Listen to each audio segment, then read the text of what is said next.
예, 하나님 말씀을 보겠습니다. 하나님 말씀을 보기 전에 니온고대고는 슈というの 赤い슈はヤハウェのことです。また今日はこの韓国語で1節2節はこの韓国語で1節が日本語で1節2節です。それを注意してください。はい、자, 시편 4편 1절에서 8절 말씀입니다. 다윗의 시 인도자를 따라 현하게 맞춘 노래. 내 의의 하나님이여 내가 부를 때에 응답하소서. 곤란 중에 나를 너그럽게 하셨사오니 내게 은혜를 베푸사 나의 기도를 들으소서. 인생들아 어느 때까지 나의 영광을 바꾸어 욕되게 하며 헛된 일을 좋아하고 거짓을 구하려는가. 여호와께서 자기를 위하여 경건한 자를 택하신 줄 너희가 알지어다. 내가 그를 부를 때에 여호와께서 들으시리로다. 너희는 떨며 범죄하지 말지어다. 자리에 누워 심중에 말하고 잠잠할지어다. 의의 제사를 드리고 여호와를 의지할지어다.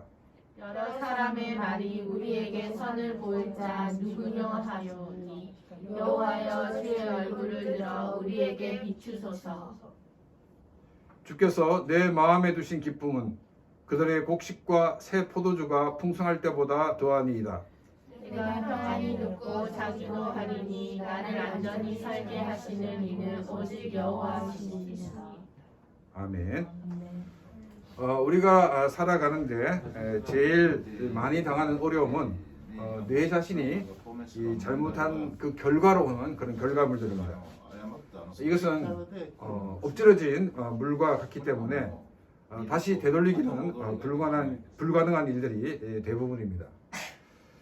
타임머신이 있다면 그때로 가서 이런 일이 일어나지 않게 했을 것이다 라는 푸념은 그야말로 푸념일 뿐입니다. 과거로 돌이킬 수도 없고 또 우리가 돌아갈 수도 없는 것이 우리의 현실입니다. 그렇지만은 우리가 하나님 앞에 나오게 되면 하나님은 우리의 과거의 잘못을 통해서 나타난 그 결과들을 변화시켜 나가신다는 것입니다. 이것을 새로운 관계로 또한 만들어 가십니다. 그리고 이것을 통해 우리를 더 성숙한 사람으로 만들어 가시는 것입니다. 근데 우리가 이제 당하는 어려운 가운데는 내가 잘못한 것이 아님에도 불구하고 우리들이 당하는 어려움들이 있습니다. 대부분들은 나를 모함하여 내가 어려움에 빠지는 것입니다. 내가 하지도 않은 일들을 사람들이 했다고 나를 욕한다면 정말로 억울한 일입니다. 요즘은 이 가짜 증거까지 만들어서 빠져나가지 못하게 하여서 더 어렵게 만들기도 하고 있습니다. 결코 그런 일이 없었다라고 하면은 아니 땡 굴뚝에 연기 나랴 이렇게 말을 하면서 결백을 주장하는 사람들의 결백을 믿으려고 하지 않고 있는 것입니다. 사람들의 마음에는 어떤 마음이냐면 남이 잘 되면 배가 아픈 그런 죄성이 있습니다. 그래서 정말 이 상대가 잘 돼 나가는 것을 봤을 때 상대를 공격할 수 있는 기회를 기다리고 있는 것입니다. 그러다가 빌미를 잡았다고 생각이 들면 물어뜯는 것이 바로 이 죄성의 본능입니다. 이런 일을 통해서 정말 자기가 가지고 있는 그 마음을 적나라하게 보여주고 만다는 것입니다. 억울한 일을 당하는 사람들은 이 억울함 때문에 화병이 생겨서 병에 걸려 죽는 사람까지 있는 것을 우리는 종종 보게 됩니다. 이런 억울한 일이 생기지 않았으면 제일 좋은 일이겠지만 우리가 살아가는 가운데 별별 사람을 다 만나기 때문에 꼭 이런 일들이 한두 번은 우리가 겪게 됩니다. 이때 믿음을 가진 우리들은 어떤 모습으로 살아가야 하는가를 오늘 본문 말씀에서 말씀을 하고 있습니다. 1절 말씀입니다. 다윗의 시 인도자를 따라 현하게 맞춘 노래. 내 의의 하나님이여 내가 부를 때에 응답하소서. 곤란 중에 나를 너그럽게 하셨사오니 내게 은혜를 베푸사 나의 기도를 들으소서. 먼저 1절 그 앞부분에 이 시편 4편이 어떤 시편인가를 간단히 소개를 하고 있습니다. 그래서 다윗의 시라고 이렇게 언급을 하고 있습니다. 이 어려운 상황, 다윗이 겪은 이 어려운 상황이 어떤 어려운 상황 속에서 이 시편 4편을 지었는지 정확하게 알 수는 없습니다. 우리가 이제 지난주 시편 3편은 어떤 배경이라고 했죠? 아들 압살롬이 반역을 해서 예루살렘을 공격할 때 예루살렘을 떠날 때 느꼈던 그 비참함을 노래한 것이 이 시편 3편입니다. 그런데 이 시편 이 4편은 그때 일은 아니라고 이렇게 보고 있습니다. 왜냐하면 2절을 보게 되면 어느 때까지라는 단어를 통해서 이 어려운 그 같은 상황이 짧은 기간이 아니라 상당히 긴 기간이었다는 것을 우리가 추정해 볼 수 있습니다. 그래서 아마도 이 사울로부터 도망을 다닐 때가 아닌가 이렇게 보고 있습니다. 사울이 다윗을 잡으려고 하는 것은 다윗이 사울에게 잘못한 것이 있어서가 아닙니다. 골리앗을 쓰러뜨리고 승리하고 돌아오는 다윗을 향해서 한 여인이 사울이 죽인 자는 천천히요 다윗은 만만히로다 하는 이 소리를 들었을 때 사울의 마음 속에서 시기심이 생겼기 때문입니다. 결혼 지참금을 핑계로 다윗을 사지에 몰아넣었지만은 다윗은 죽지 않고 살아 돌아왔습니다. 다윗은 이제 사울의 사위가 되었습니다. 그럼에도 사울의 마음에는 불안한 마음을 떨쳐버릴 수가 없었습니다. 사울의 딸 미갈은 자기 아버지를 잘 알기 때문에 이러다가는 아버지가 자기 남편을 죽일 것이라는 것을 알고 다윗으로 하여금 몰래 도망을 가게 하였습니다. 사울은 명색이 한나라의 왕입니다.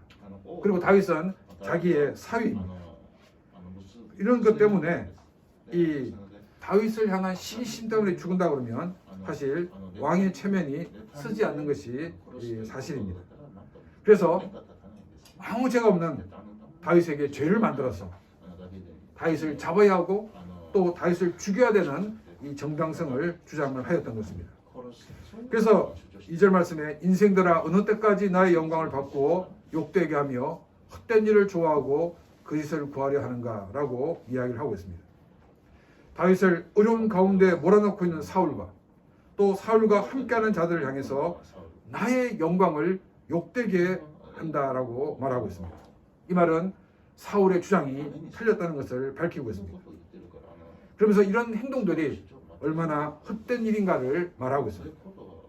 사울과 함께하는 사람들은 이런 헛된 일에 정말 목숨을 걸고 열심히 하고 있었습니다.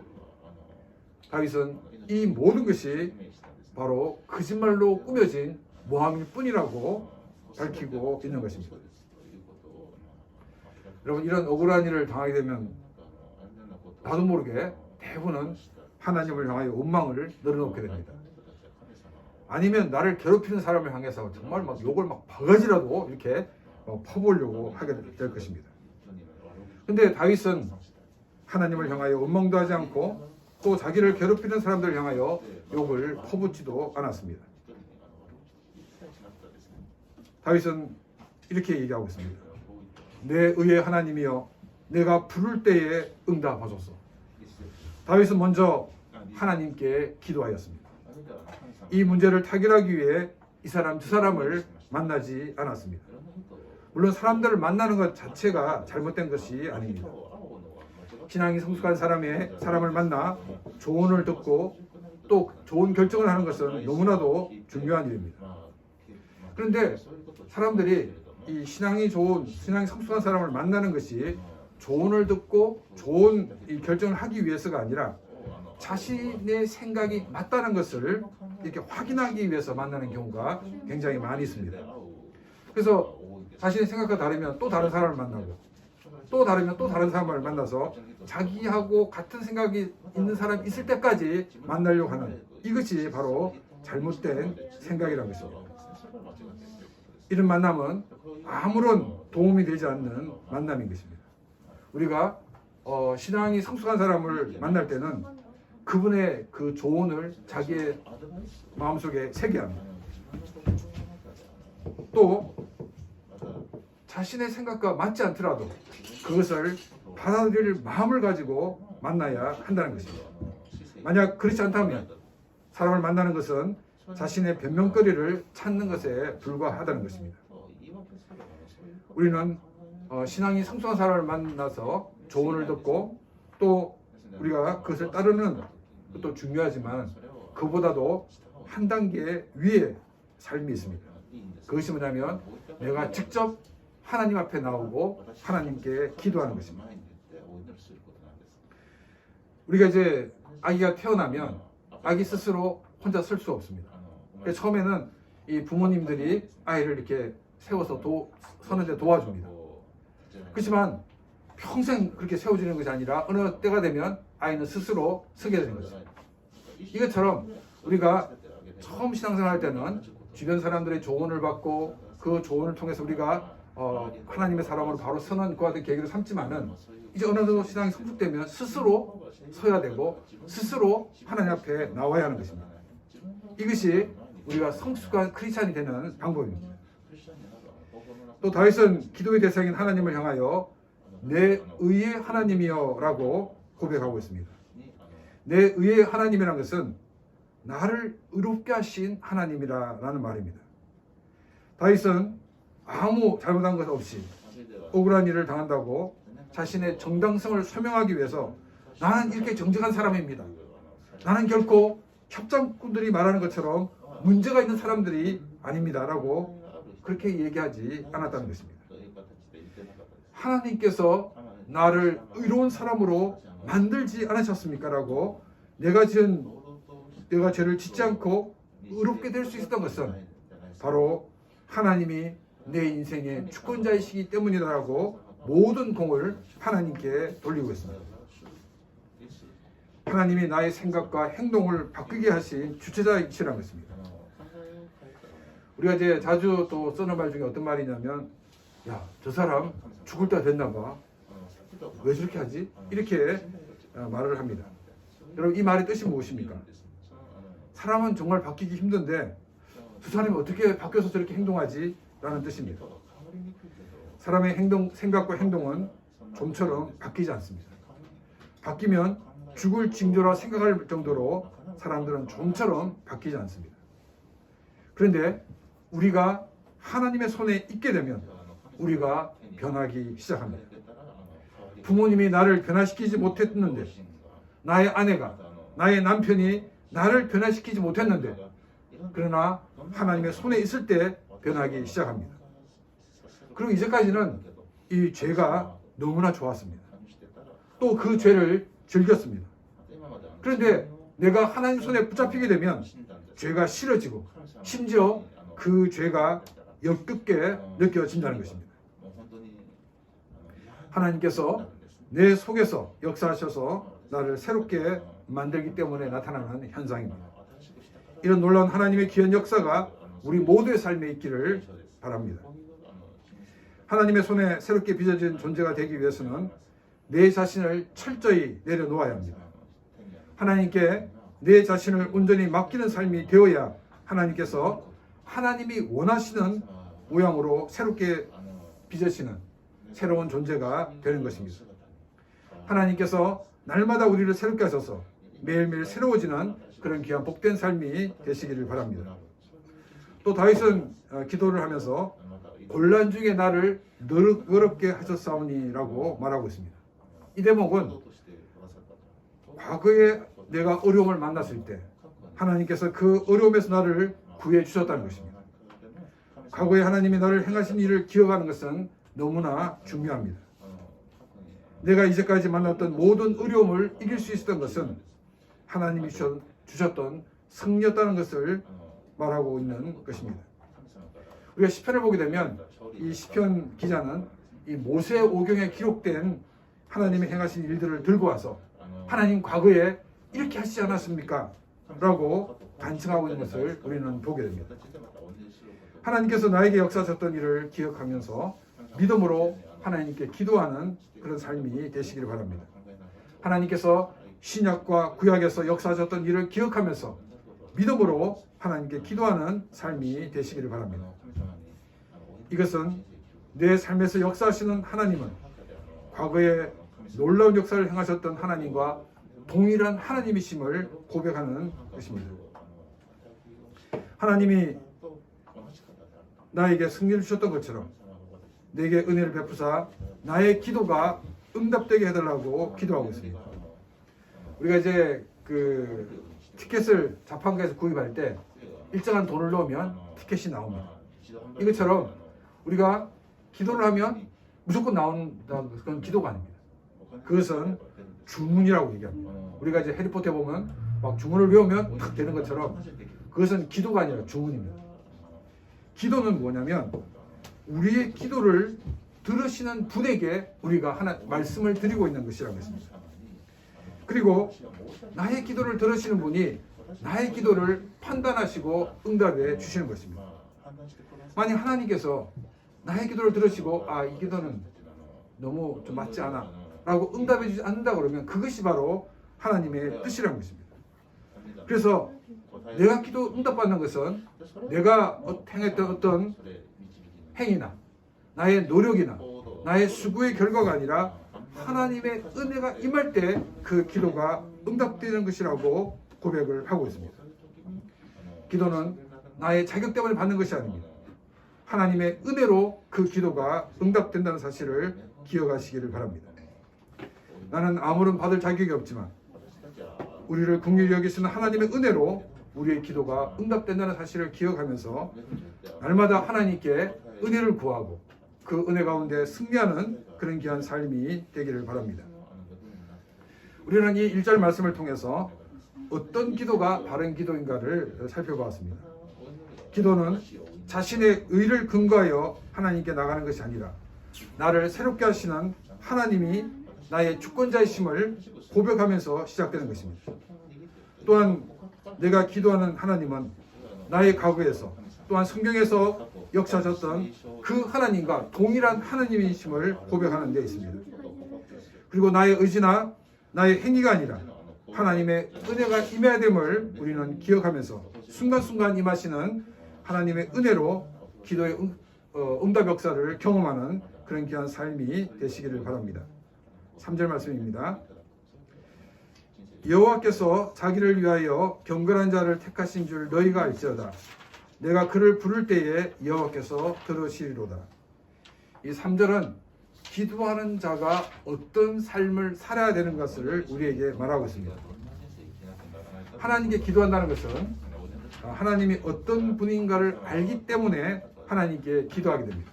물론 이 신앙생활을 하는 그 초기의 상황에는 어린아이 같은 믿음이라고 말할 수 있을 것입니다. 이때는 하나님을 다른 종교에서 생각하는 그런 신처럼 생각하는 경우가 많이 있을 것입니다. 그러나 시간이 경과되면서 우리가 하나님 말씀을 읽고 설교를 들으면서 하나님에 대한 지식도 늘어가야 합니다. 그래서 성경적인 하나님이 어떤 하나님인지를 우리는 정확하게 알아야 됩니다. 그래야 우리는 더 큰 믿음의 사람이 될 수가 있습니다. 하나님이 어떤 하나님인지 모르기 때문에 시험에 들기도 하고 또 하나님을 떠나기도 하는 것입니다. 내가 경험한 하나님이 아니라 성경에 기록되어 있는 그 하나님을 알아야 합니다. 하나님을 아는 사람이라면 하나님이 나를 구원하신 그 목적대로 또한 살아가는 삶이 되어야 한다는 것입니다. 우리가 3절을 다시 보게 되면 자기를 위하여 경건한 자를 택하셨다라고 말씀하고 있습니다. 우리를 위하여 경건한 자를 택하신 게 아니라 하나님 자신을 위하여 우리를 택하셨다라고 말씀하고 있습니다. 하나님은 모든 기준을 우리에게 두지 않습니다. 늘 하나님 자신에게 두고 있습니다. 너를 위해서 이것을 하라.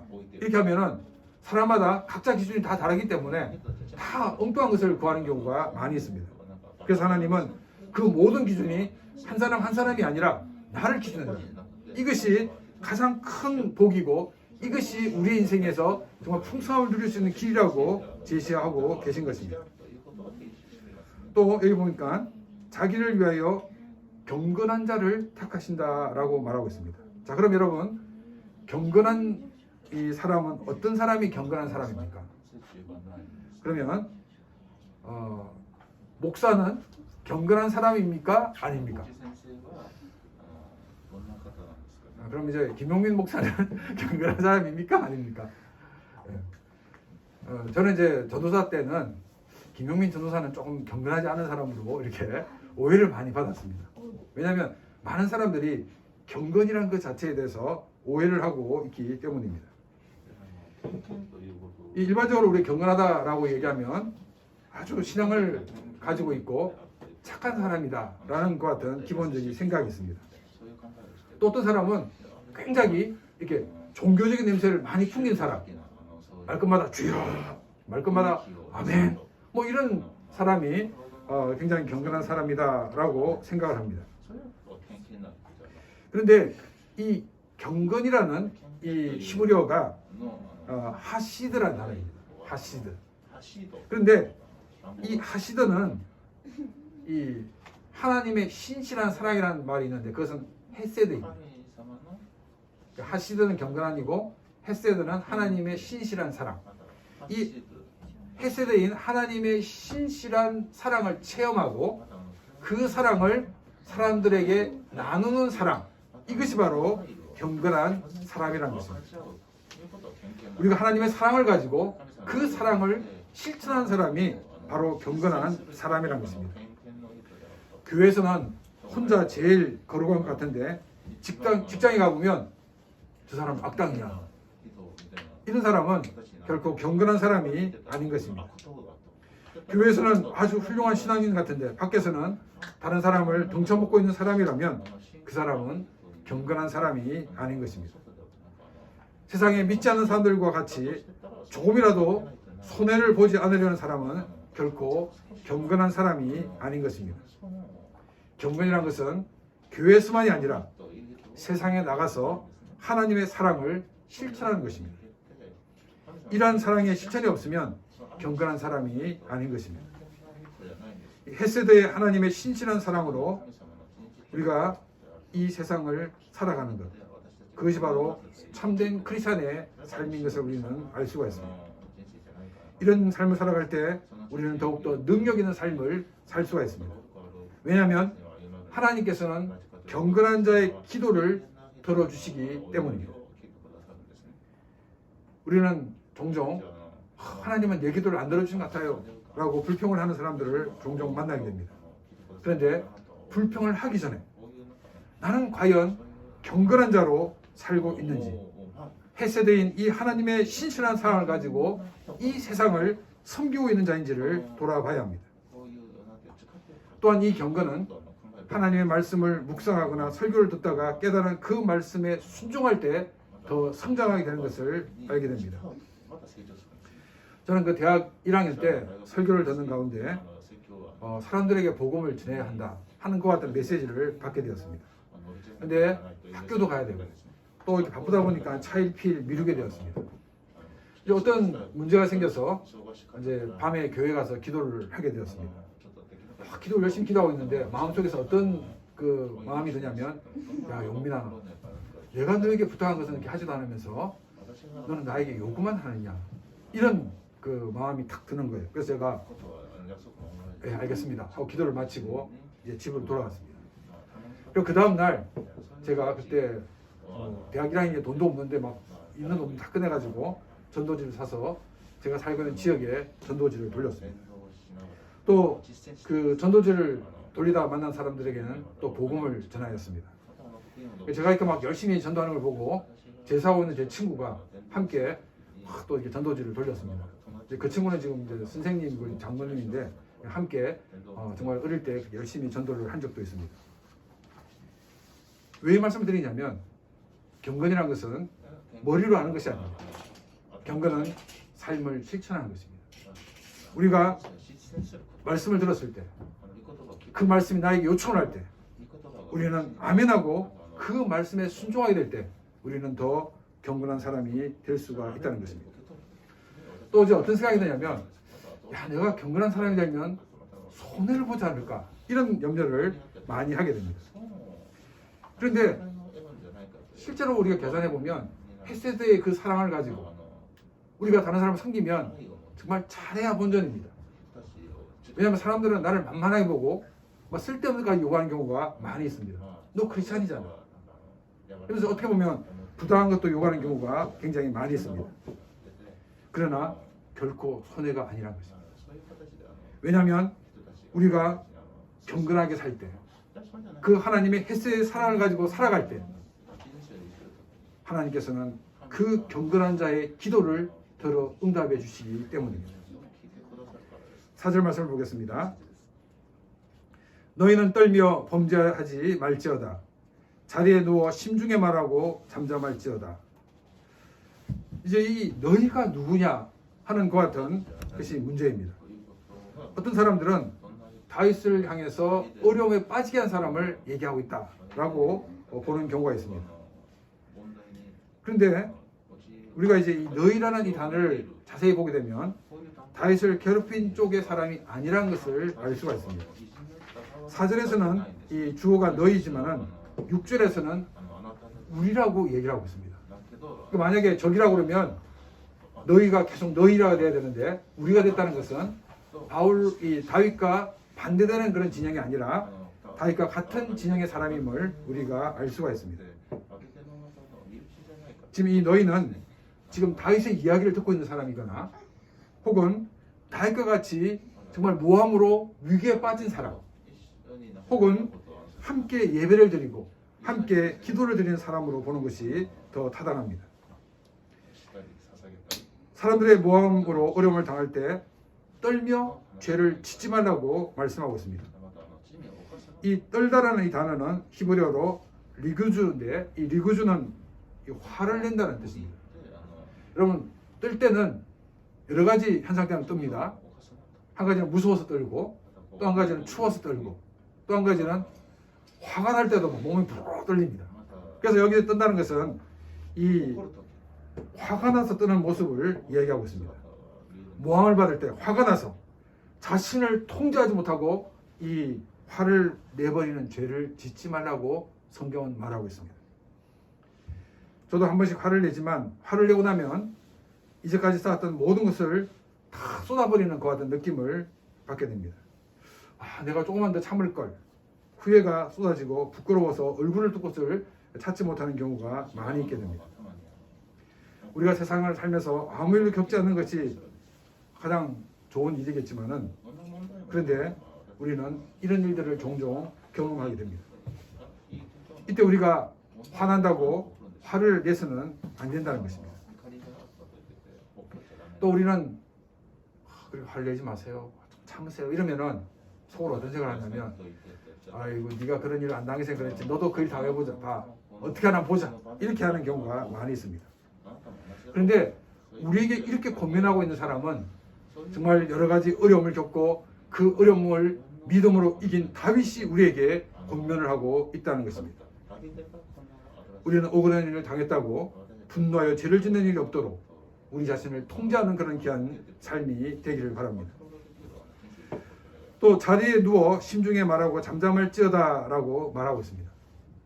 사람들이 화가 나면 이 사람 저 사람 붙잡고 화소연을 하려고 합니다.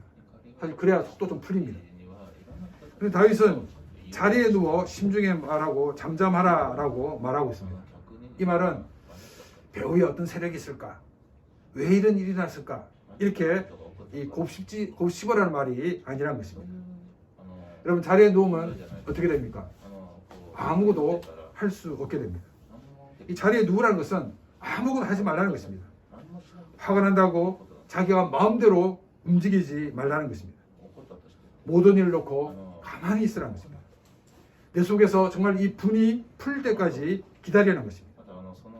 그리고 심중에 말하고 잠잠할지어다 라고 말하고 있습니다. 이 말은 묵상하라는 것입니다. 이 묵상하라는 말은 그냥 명상하라는 말이 아니라 그 4절에는 이 단어가 없지만은 하나님의 말씀을 가지고 묵상을 하라는 것입니다. 왜냐하면 하나님의 말씀인 성경은 우리를 치료하고 우리를 회복시키는 것이기 때문입니다. 5절입니다. 의의 제사를 드리고 여호와를 의지할지어다. 여러분 이 의의 제사라는 말은 무슨 말이냐면 하나님께서 기뻐 받으시는 제사라는 뜻입니다. 이것은 이 제사라는 것은 하나님과의 이 관계의 회복을 보여주고 있습니다. 만약 하나님께서 우리의 제사를 받지 않았다 그러면 하나님의 관계가 회복되지 않았습니다. 이러한 제사는 의의 제사가 아니라 불의의 제사가 되는 것입니다. 의의 제사는 하나님께서 기뻐 받으시는 제사가 되었다는 것입니다. 이것은 하나님과 관계가 회복되었음을 보여주고 있습니다. 우리가 어려운 일을 당할수록 이 문제가 왜 생겼는가를 생각하지 말고 먼저 하나님과의 관계를 점검해 봐야 된다는 것을 우리에게 알려주고 있습니다. 그래서 우리는 이 삶이 너무 바빠서 무엇을 놓쳐버리는지 모르고 살아갈 때가 많이 있습니다. 우리는 정말 어려움을 당할 때 다시 한번 자기의 삶을 돌아보면서 내가 하나님 관계에서 무엇을 놓쳤는가 그것을 찾고 회복하는 그런 귀한 삶이 되시기를 바랍니다. 우리가 이처럼 하나님과의 관계가 회복되면 우리는 하나님이 어떤 분인가를 더 잘 알기 때문에 하나님을 의지할 수밖에 없다는 것입니다. 6절 말씀입니다. 여러 사람의 말이 우리에게 선을 보일 자 누구뇨 하오니 여호와여 주의 얼굴을 들어 우리에게 비추소서. 여러분 우리가 여러 가지 모함을 받아 위기를 당할 때 이 하나님을 믿는 사람을 지켜보는 눈들이 굉장히 많이 있습니다. 한편에서는 야 네가 그렇게 얼마큼 잘났어 라고 이렇게 이 비방의 눈빛도 있습니다. 또 한편에서는 크리스찬은 아니지만은 저 사람들이 그렇게 할 사람들이 아닌데 이 어려움을 어떻게 이길 수 있을까 이렇게 염려의 눈빛을 보내는 사람들도 있습니다. 위기를 당했을 때 우리는 화를 내는 것이 아니라 하나님께 기도하는 것입니다. 주님께서 주의 얼굴을 들어서 우리에게 비춰주십시오라고 하나님께 기도하는 것입니다. 왜냐하면 문제의 해결자는 야훼 하나님이시기 때문입니다. 하나님께서 해결해 주실 때까지 기다리는 것은 결코 쉬운 일이 아닙니다. 내가 생각할 때는 바로 이때 해야 되는데 이런 조급함 때문에 우리는 하나님보다 더 앞서가서 일을 거르치는 경우가 많이 있게 됩니다. 우리는 하나님의 때를 기다려야 됩니다. 아침이 되면 해가 떠올라서 온 대지를 비추는 것처럼 하나님의 때가 되면 하나님께서는 이 모든 문제를 해결해 주실 것입니다. 요셉의 경우에도 마찬가지였습니다. 도저히 아무 일 해결할 수 없는 그런 미궁에 빠졌을 때 한순간에 요셉은 총리가 되어 모든 문제가 한꺼번에 해결된 것을 우리는 알고 있습니다. 이처럼 하나님의 때가 되면 하나님께서 일하신다는 것을 믿고 그 때를 기다리는 우리의 삶이 되기를 바랍니다. 7절입니다. 주께서 내 마음에 두신 기쁨은 그들의 곡식과 새 포도주가 풍성할 때보다 더하니이다. 우리가 이제 보게 되면 정말 몇 배를 평생 먹고 살 만한 그런 돈을 가지고 있는 사람들이 돈을 더 벌려고 악착같이 이렇게 있는 사람, 노력하는 사람들을 보게 됩니다. 이것은 그 많은 돈이 그들의 마음을 채워주고 있지 못하다는 증거입니다. 그 많은 돈이 평안을 주고 있지 못하다는 증거입니다.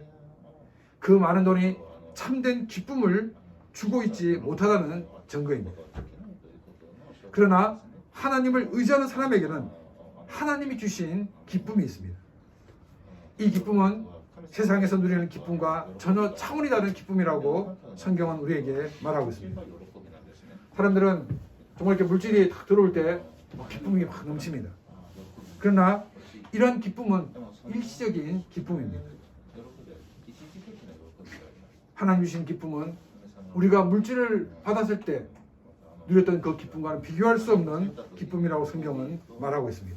그래서 곡식과 새 포도주가 풍성할 때보다 더하다라고 말하고 있습니다.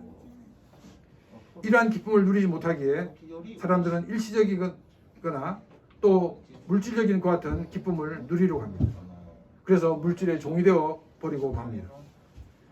몇 대가 먹고 살만한 정도의 재산을 가지고 있으면서도 이런 기쁨을 누리지 못하기에 어떤 사람들은 갑질을 통해서 자기는 기쁨을 누리려고 합니다.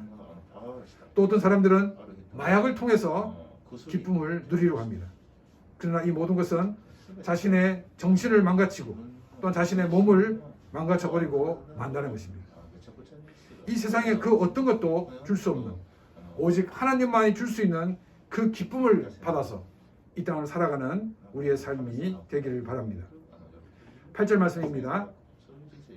내가 평안히 눕고 자기도 하리니 나를 안전히 살게 하시는 이는 오직 여호와시니이다. 적에게 제일 무방비 상태에 놓일 때가 잠이 드는 때입니다. 또 적이 공격하는 그와 같은 상황이라고 그러면 정말 조는 것도 굉장히 위험한 그와 같은 시간이 될 것입니다. 근데 다윗은 평안히 눕고 잔다라고 말하고 있습니다. 자신이 정말 목숨이 오고 가는 그 같은 위기 속에서 평안을 누릴 수 있는 이유는 나를 안전히 살게 하시는 이는 오직 여호와이시니이다라고 고백을 하고 있습니다. 나의 삶의 보호장치는 여호와 하나님이시라는 것입니다. 우리가 노후연금에 보험을 넣어놓았다고 평안히 살 수 있는 것이 아닙니다. 그렇다고 이 노후연금이나 보험을 넣지 말라는 말이 아닙니다. 우리 이 땅에 살면서 필요한 것을 해야 됩니다. 그러나 그것에 만족하고 그것을 의지하지 말라는 것입니다. 다윗은 나를 안전하게 살게 하신 이는 오직 여호와이시다고 고백을 하고 있습니다. 여러분, 다윗이 어떤 사람입니까? 다윗은 골리앗을 쓰러뜨린 그런 사람입니다. 또한 전쟁에서 늘 승리를 하는 그런 장군이자 왕이었습니다. 아무리 강력한 힘이 있더라도 무력을 가졌다 하더라도 그것으로 자신에게 평안을 줄 수 없다는 것을 다윗은 알고 있었습니다. 다윗은 왕으로 최고의 부를 누렸습니다. 이 부가 결코 평안을 주지 않는다는 것을 그는 알았습니다. 우리가 힘을 따라가고 또 우리가 돈을 따라가는 것은 모두 허상을 따라가는 것입니다. 사실 우리가 힘이나 돈은 이 땅에 살아가는 데 필요한 도구일 뿐입니다. 이것이 목적이 아닌 것입니다. 이것은 우리의 삶을 풍성하게 한 것이 아닙니다. 그래서 우리 많은 사람들이 자기가 바라는 것을 얻고 난 다음에 허무감을 느끼는 것이 바로 이것이 우리의 인생의 목적이 아니기 때문입니다. 우리의 삶에 평안을 주고 기쁨을 주는 것은 오직 야훼 하나님밖에 없는 것입니다. 이 하나님으로 참된 평안과 기쁨을 누리는 삶이 되시기를 바랍니다. 우리가 살아가는 가운데 모함으로 당하는 억울한 일에 대해 우리는 쉽게 분노해서 죄를 짓는 일이 없어야 할 것입니다. 사람을 찾아가 하소연하는 것보다 먼저 하나님께 나와 기도하는 삶이 되시기를 바랍니다. 우리는 하나님께 기도하기 위해 머리를 숙이기 전 나는 경건한 자로 살았는가를 돌아보시기 바랍니다. 내가 기도해도 하나님이 내 기도를 들어주지 않는 것은 내가 경건하지 못하기 때문입니다. 경건은 종교 냄새를 풍기는 것이 아닙니다. 햇세대의 하나님의 사랑을 체험하고 그 사랑을 나눠주는 삶이 경건한 삶인 것입니다. 그리고 나에게 주신 그 말씀을 붙들고 살아가는 삶입니다. 경건한 자로 기도하는 것마다 응답받고 모든 일에 승리하는 삶이 되시기를 바랍니다. 억울한 일을 당했을 때 분노하여 죄를 짓는 것이 아니라 하나님의 말씀을 붙들고 그 말씀을 묵상하는 삶이 되기를 바랍니다. 하나님의 관계를 점검하는 시간이 되기를 바랍니다. 그리고 하나님을 의지함으로 하나님이 우리의 마음에 주신 그 기쁨으로 가득 찬 삶이 되시기를 바랍니다. 하나님만이 나에게 샬롬을 주심을 믿으면서 그 샬롬 속에서 살아가는 복된 삶이 되시기를 주님의 이름으로 축원합니다.